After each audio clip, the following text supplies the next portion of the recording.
right, good morning, everybody.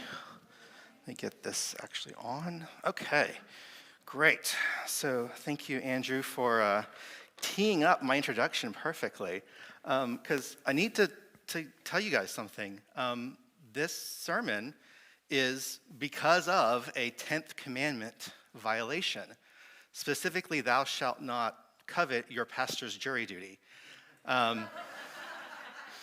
Yeah, so I graduated law school back in 2003, and since then I've always wanted to be on a jury, and it has never happened. And it's just, it kind of drives me nuts, because I really want to be in a jury. And finally, last year, I got a summons for a jury duty March 12th. And then pandemic happened, and it got canceled. So, but as I'm getting ready to do that, and I'm, dealing with work issues and trying to clear my schedule for that, I had to kind of face the question of, okay, I got what I wanted. I had to sit on a jury now. Now what, How do I deal with this thing now that I finally, I'm the dog that caught the car? And that's what we're going to talk about today. The Israelites, they got what they wanted. They are free of Egypt. They're out of bondage. And now what? So we're going to talk through all of that, covering 10 chapters, Exodus 21 through 31. And specifically the Sinaitic covenant, the covenant at Mount Sinai. It's just a big, weird word. I get to use the thing. I figured out how to use it finally. We're going to talk, our scripture we're going to focus on today is Exodus 24. It's basically the middle section. And specifically, we're talking about when the Israelites did in fact, this is wiggling a lot, sorry, did in fact enter into the covenant with God. And what happens is, we're just going to go and read it. It's a really tiny type. The Lord said to Moses, "Come up to the Lord, you and Aaron, Nadab and Abihu," and those are Aaron's two older sons, "and 70 of the elders of Israel. You are to worship at a distance, but Moses alone is to approach the Lord. The others must not come near, and the people may not come up with them." When Moses went and told the people all the Lord's words and laws, they responded with one voice, "Everything the Lord has said, we will do." Moses then wrote down everything the Lord had said. He got up early the next morning and built an altar at the foot of the mountain and set up 12 stone pillars representing the 12 tribes of Israel. Then he sent young Israelite men, and they offered burnt offerings and sacrificed young bulls as fellowship offerings to the Lord. Moses took half of the blood and put it in bowls, and the other half he splashed against the altar. Then he took the book of the covenant and read it to the people. They responded, "We will do everything the Lord has said. We will obey." Moses then took the blood, sprinkled it on the people, and said, "This is the blood of the covenant that the Lord has made with you in accordance with all of these words." So this moment is really the first time the people as a whole are entering into this covenant arrangement with God. And the reason is because the old way of doing things for them is completely breaking down. I mean, think about where they are at this moment. As an ethnic or as a national group, they're no longer part of Egypt. They don't have their own country. They're just some random Semitic tribe. And there are more than a few of those in the old world there. Just kind of stuck out in the desert. No land, no identity, nothing.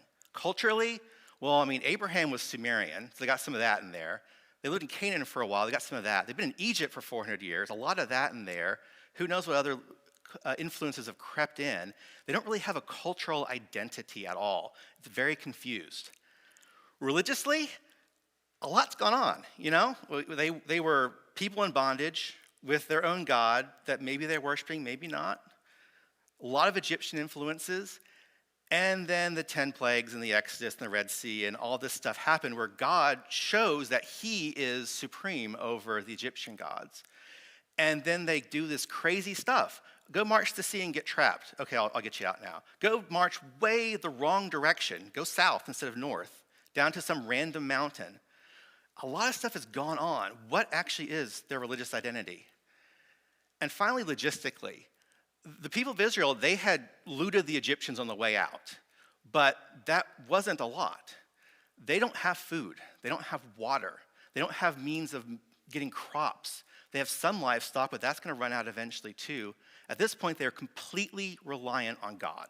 They have no other way to get out of this except for relying on God. And logistically, it's not going to work from their own resources. And all of this, everything is breaking down so that God can build them up into something better. And this is how he's going to do it in these three sections. First, he's going to lay out the civil law to them. Then he's going to enter in the covenant, the part that we read. And finally, he's going to talk about instructions on dwelling with the people, how God's going to dwell with his people. We're going to touch on each of those individually. All right, let's talk about the civil law. So those of you who don't know, civil law just means not criminal law. Basically, the point of a civil law in any society is, how do you prevent self-help? And self-help is, you stole my sheep. Well, I'm going to steal 2 of your sheep, and then you're going to steal 3 of my sheep, and then 4, and then everybody starts killing each other. The entire point of civil law is to resolve disputes in a way that prevents vendettas. And so God goes through the various ways of dealing with the civil law. It talks about altars at the very end of chapter 20. Then he talks about slavery. We'll talk about that a little bit more. It's kind of not. But he talks about how to deal with slavery, how to deal with people in your household. Restitution, you've been injured, how you deal with that. Social justice or miscellaneous. This is the, no witches, no animals, all those things are in there. Sabbaths and festivals, and finally, the promise of blessing. And this is God specifically saying, and if you do all these, I'm going to go before you. My angel's going to come before you through the land of Canaan. Your enemies will run before you, and I'll make sure that when you go in, the land will actually be good for you. So the whole thing of the law is tied down to that piece of blessing at the end. So what kind of stands out? The law. And I label this ipsy-dixit. Ipsy-dixit is a legal term that means because I said so. Literally means that. And what it means is normally it's you appeal to some authority. The law comes from the king. The law comes from the legislature. In this case, the law comes from God.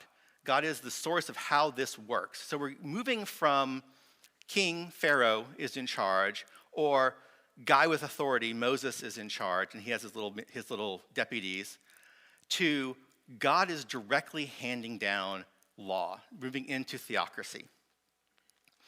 And this law is, in fact, the Cliff Notes version. We're going to get some extended description of the law in later books in the Pentateuch, in Numbers and Deuteronomy and so forth.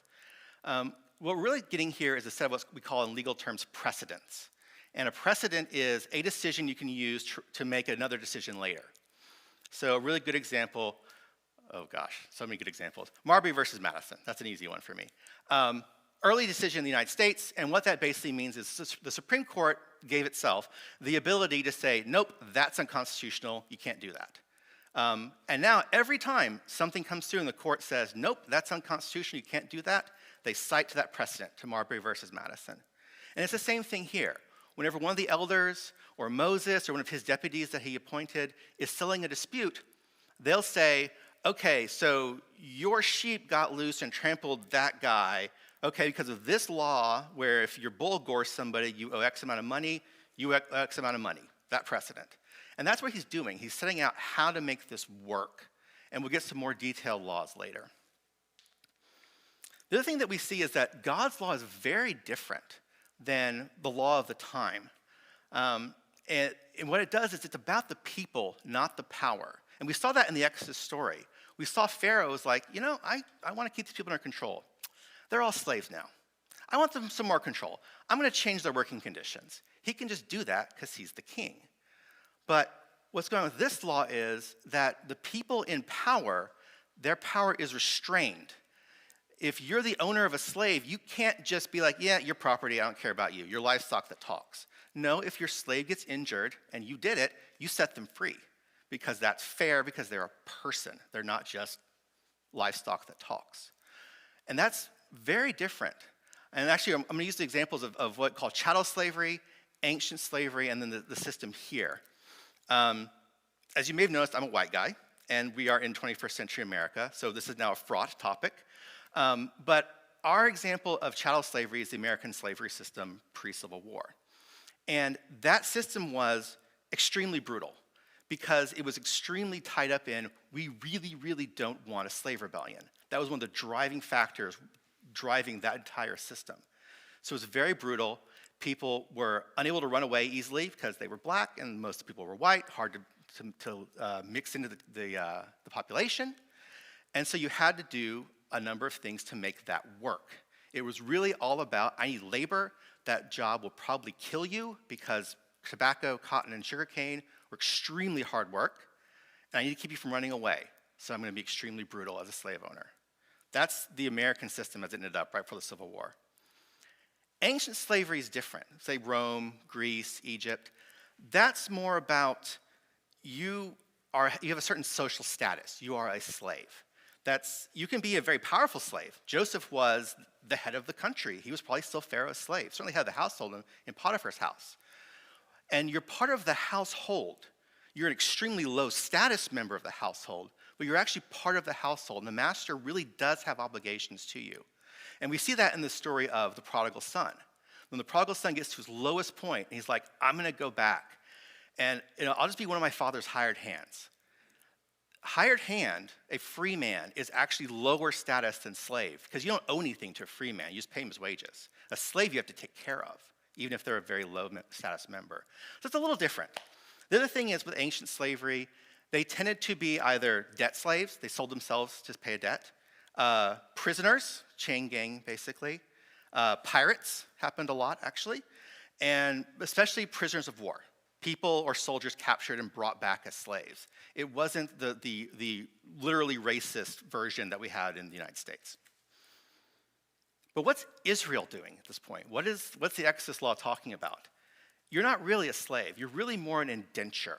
You sell yourself for up to 7 years. You cannot be a slave longer than 7 years unless you physically and personally go through a lot of effort, kind of go to court basically, to be made a permanent slave. It's just not allowable.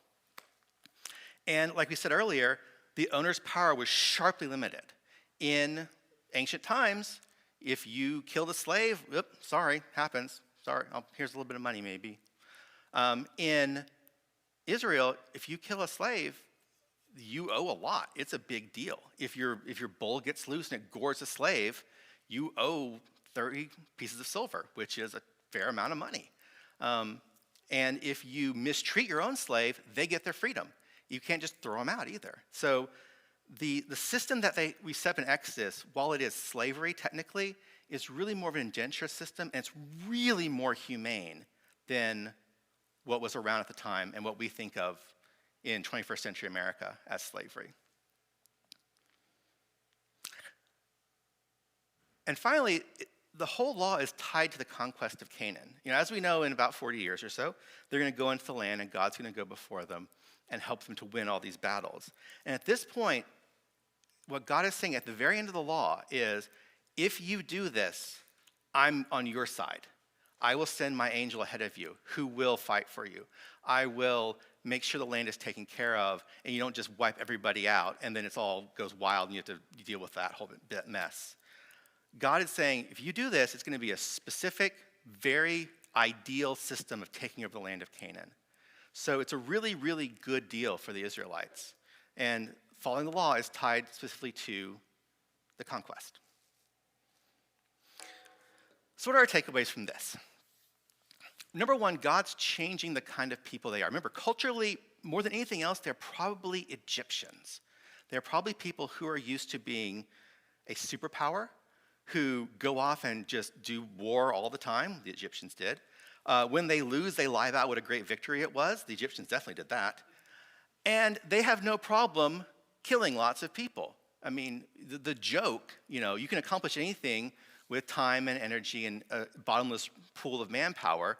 That comes from the pyramids, right? I don't care how many people die on the process. I'm making myself a giant tomb that does nothing else.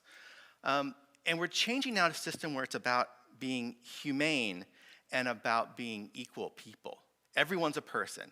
I don't care if you're the priest. I don't care if you're Moses. I don't care if you're a slave. Everybody is a person, and they get certain rights because of that. Second thing is that God's doing it. It's not man's law. I mean, we all know Hammurabi's code. Eye for an eye, tooth for a tooth, right? The whole idea of I get what's mine. If you take it from me, I'll take it right back. That's how people put together law.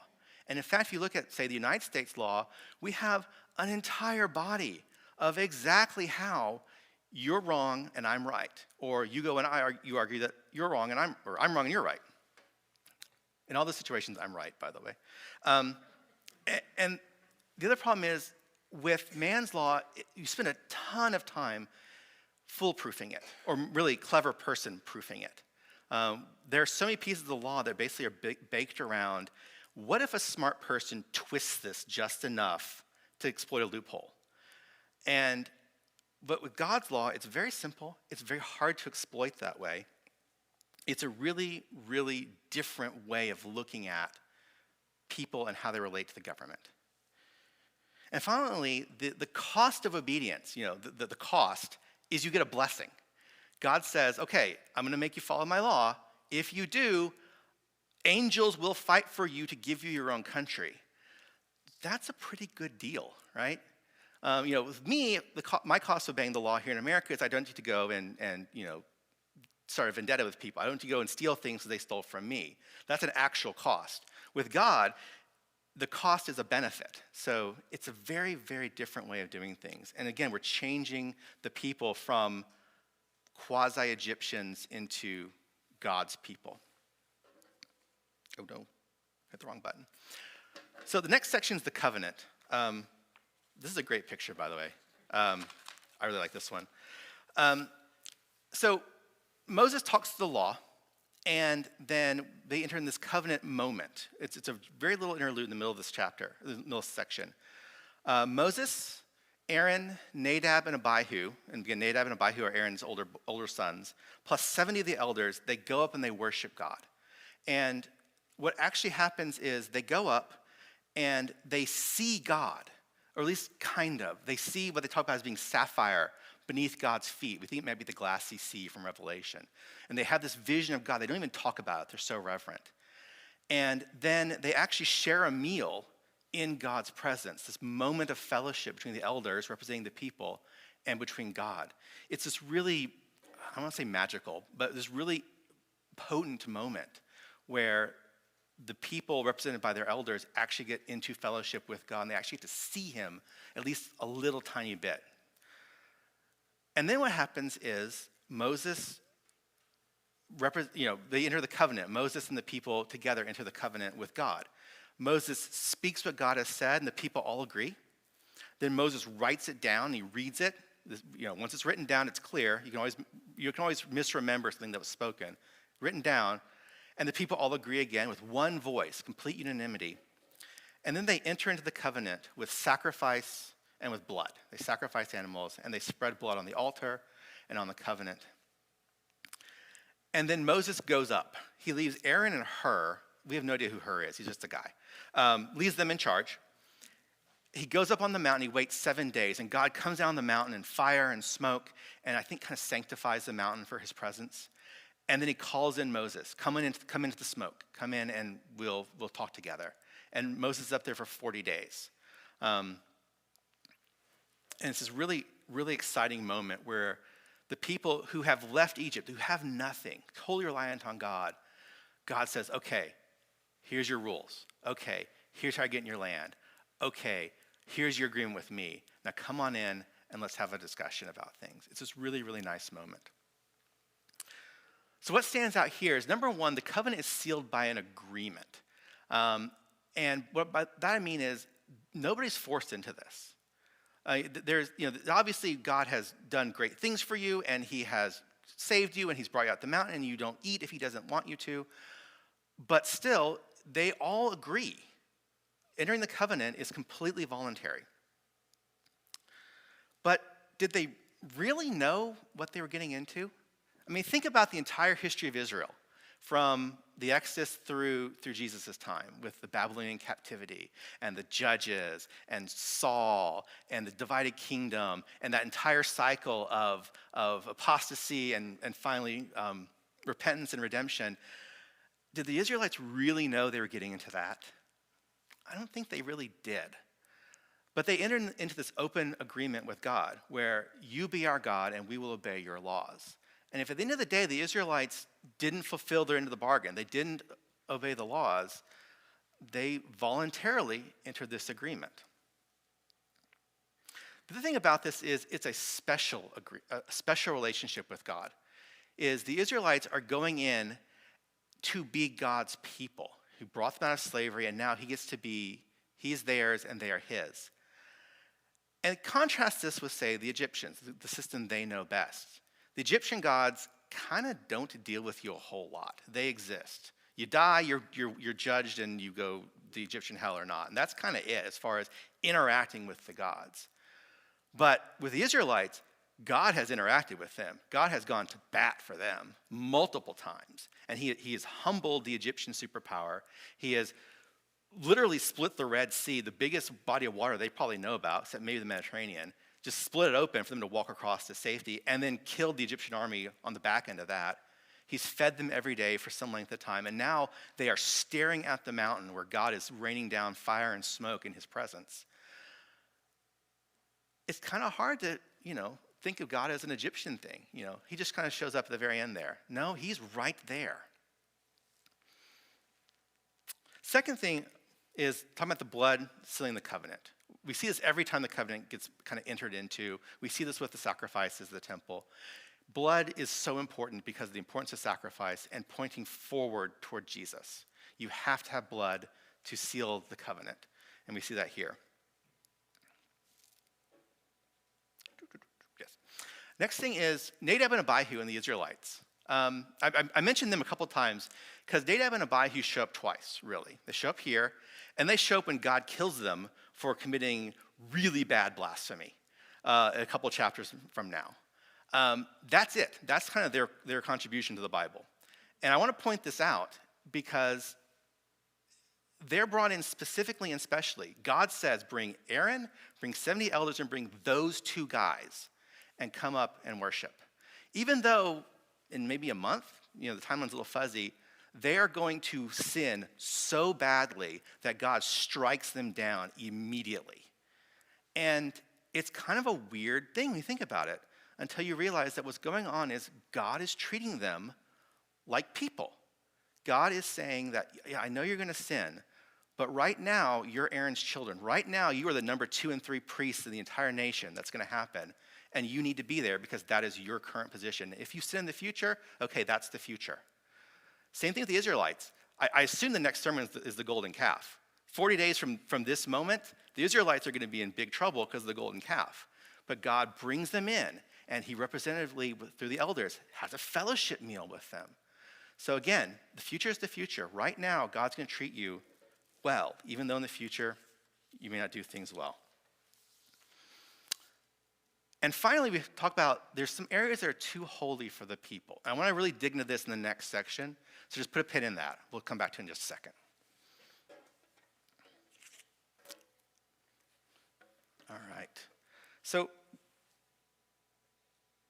what are our takeaways here? First is that the covenant is voluntary. We went over that in some detail. And the covenant was sealed with blood. Those are both incredibly important details. Our covenant is voluntary. My old preacher down in Texas would say, Jesus is a gentleman. He doesn't force his way into your heart. You have to invite him. Exact same thing. Secondly, the covenant has to be sealed with blood. We talked about that too. Is that when we entered the covenant, we only entered into because it was sealed with Jesus' blood. The Israelites only entered this covenant. It was sealed with the blood of sacrificed animals. And finally, we have to trust God. The Israelites didn't really know what they were getting into, but they did it anyways. And I think about this in terms of marriage. Hilariously, my lovely wife is downstairs teaching the children, so I can say whatever I want. But I won't. But if I had known the morning of my wedding the entire scope of crazy that being married to somebody entails, I don't know how I'd have gone through with it. That's a big deal. A lot of crazy goes on in any deep relationship. But, and this is the important thing, is that as you enter that relationship, as you get deeper and deeper into each other's lives, you don't know going in. You just have to trust your partner that this is actually going to be a good thing and work for it, of course. And it's the same thing with the Israelites and God. They didn't know going in. But as they got deeper and deeper, as God became more and more enmeshed in their lives, and they, as the people in God's kingdom, they had to trust each other. It just doesn't work any other way. Okay. So I first started doing preaching type things, teaching, and I had this terrible habit of I finish a section, I want to go, any questions? And I'm worried one of you is going to have one. All right, let's start with the third section, which is the biggest section, 6 chapters, how God dwells with his people. So Moses goes up in the cloud. We've gone through this covenant, which is a big, important moment, this worship and this meal, big, important moment. God makes Moses wait 7 days and then comes up. And the first thing God talks about is, okay, how am I going to dwell with you guys? How am I going to sit with you guys all the time? It's a really, really interesting moment.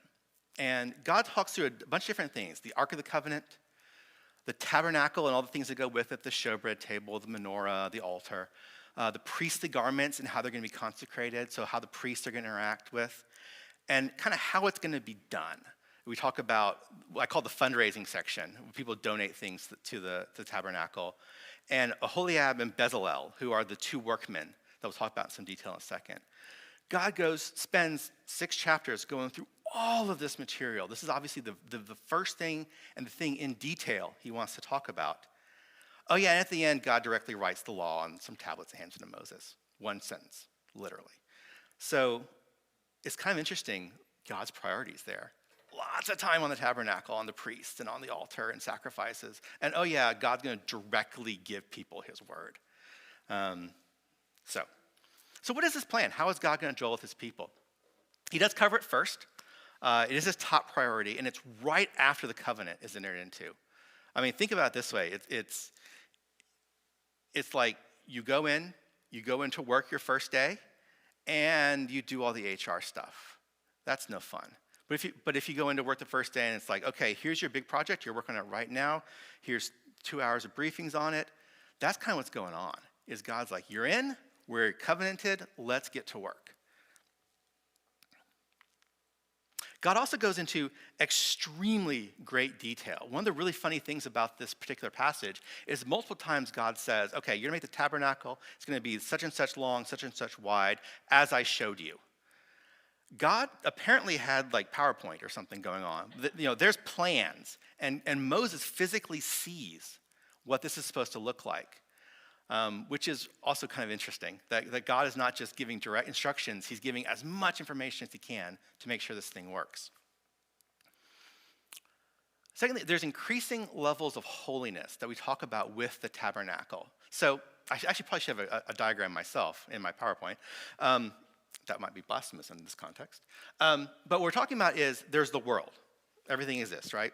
And then we get into the camp, the Israelites. And there's certain amounts of purity and holiness with the Israelite people. So when Adab and Abihu, for example, get killed, they get pulled outside the camp, outside this area of lesser holiness. And then within the camp, there's the tabernacle court. It's a big open-air court. And that's even more holy, and the access is a little bit more restricted.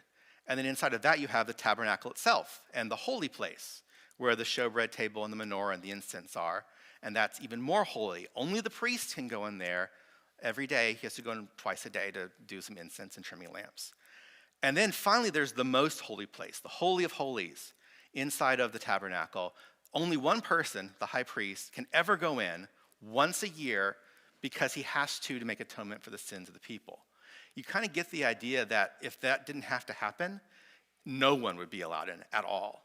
And when they talk about the story about the priests would have bells on the hem of their garment, and they tie a rope to their foot in case they died, that's going into the most holy place.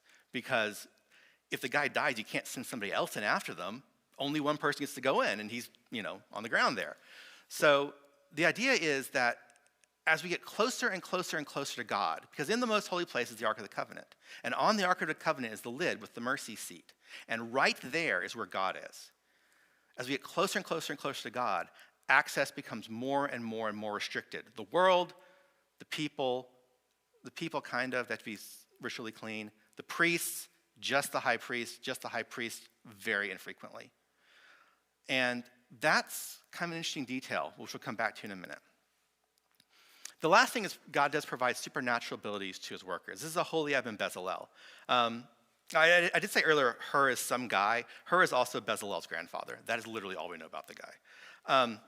And Aholiab and Bezalel, God goes through all this stuff. Here's how we're going to make this. Here's how we're going to make that. Here's how we're going to make this. This will be bronze. This will be woven. This will be a certain type of hide. This will be gold. All these are different skills, by the way. A bronze worker doesn't make great gold. Certainly doesn't make good weavings. A great weaver, I really do not trust around fire. No offense. And God says, okay, these two guys, I'm giving them everything that they need, skill-wise, to make the entire tabernacle. And it's actually the first time in the entire Bible someone is filled with the Spirit. Samson, when he was super strong, was filled with the Spirit. When at Pentecost, the tongues of fire and speaking in tongues, filled with the Spirit. Aholiab and Bezalel were filled with the Spirit to make the tabernacle in a supernatural way. So what are our takeaways from this? Number one, God prioritizes his relationship with us. I cannot emphasize this enough. It is the first thing he talks about. It is the most important thing in the entirety of Israel, wherever it happens to be. The tabernacle is in the middle of the camp, the most defended spot. In the temple, it gets its own very defended spot in Jerusalem. In fact, they built a fortress around it that didn't fall until the city fell. So God is not only just prioritizing his relationship with us physically and through the tabernacle, but think about it this way. Original sin is in Genesis 3. And Revelation 22 is the last chapter when we finally get to full reconciliation. The entirety of human history, from 3 chapters in until Judgment Day and the end of time as we know it, that entire arc is God bending us back to right relationship with him.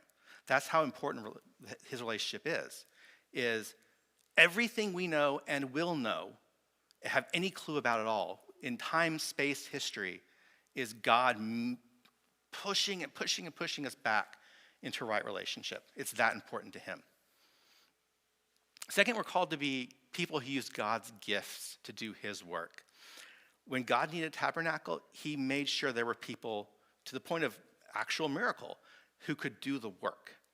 And I want to talk about the parable of the talents really fast. We all know the parable of the talents. God gives this guy 10 and this guy 3 or 5, and this guy 1, and these two do great and this guy doesn't. But there's a reason that talent went from amount of money to skill in the lexicon. That's because of this exact thing. God gives us talents to use them for his service.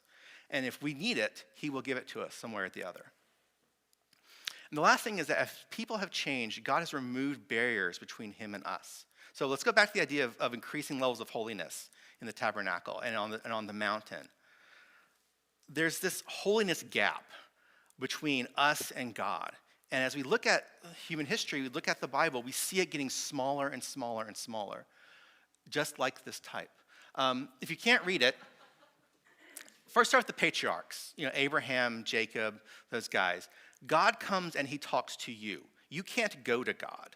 And every one of these stories, Abraham's hanging out by the tent. God shows up and does something. Jacob's taking a nap. God shows up and does something. You can't go to God. Then we get to Moses. And he starts off that way with the burning bush. And then we get to Moses can approach God. There's a special guy who can, but only at God's command, only when God says to. Then we get to the tabernacle and the temple. We have a system now. The people can get into the courts right next to God in the outer part of the tabernacle.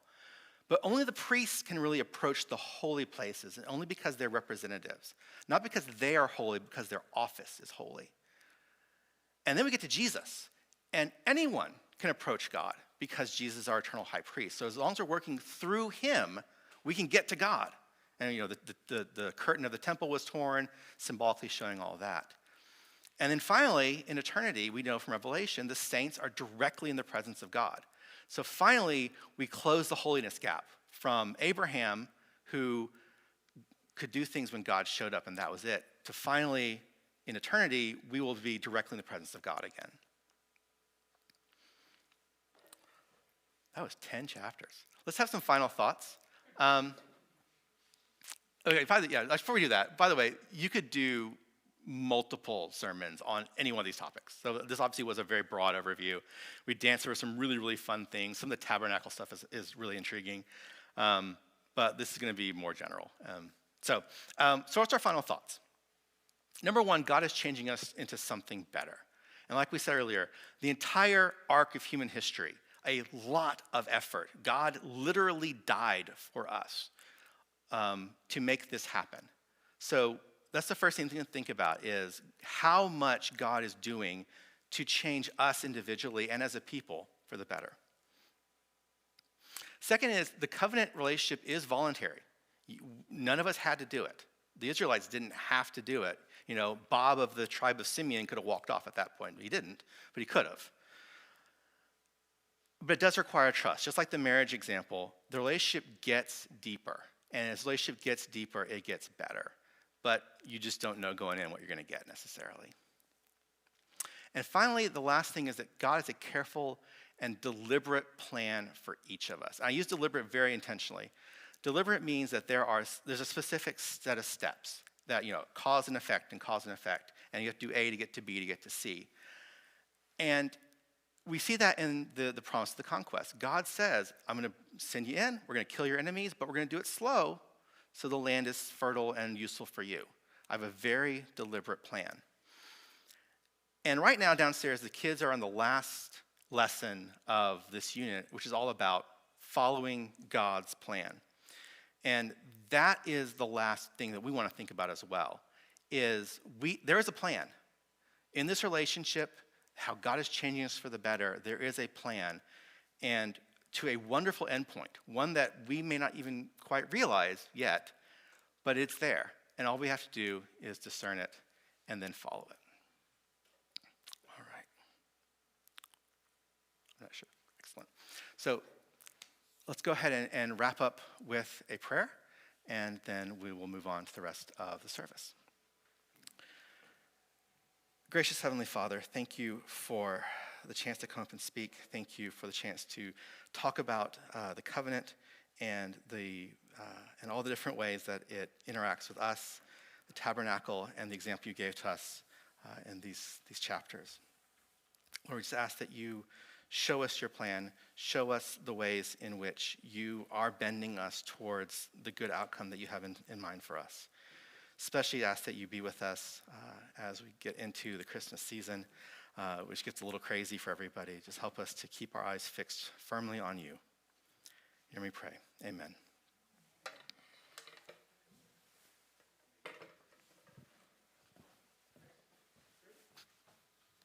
Oh, I grew up in a Baptist church. We didn't do this. Okay, sorry. Let's actually do the Lord's Prayer like we should have, and then we will shift to singing.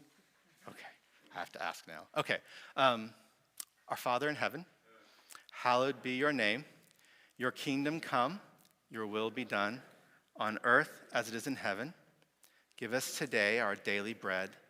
Forgive us our sins as we forgive those who sin against us. Lead us not into temptation, but deliver us from evil. For yours is the kingdom and the power and the glory forever. Amen.